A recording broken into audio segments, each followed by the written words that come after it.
Ano yun eh, tatlong barbecue, tatlong bilog, diba? Ay, bilog na chico. Oo. Anin. Kaya ka na magpaypay, pahiram mo muna.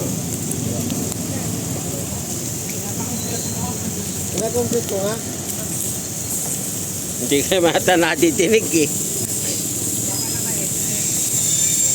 Baka hindi ka natitinig ni Joy. Joy eh! Yun ah. Ha? Nainggit yata. Ha?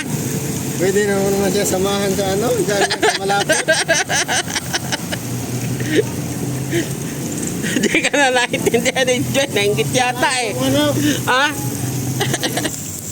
Tama lang ako yan. Tapos gusto lagyan ng ketchup na galing doon sa sa kanila. Saan galing sa kanila?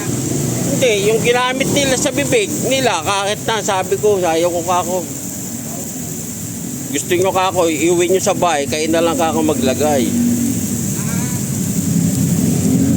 Ba't malalagyan mo? Kinakain na tao. Hindi kinakain.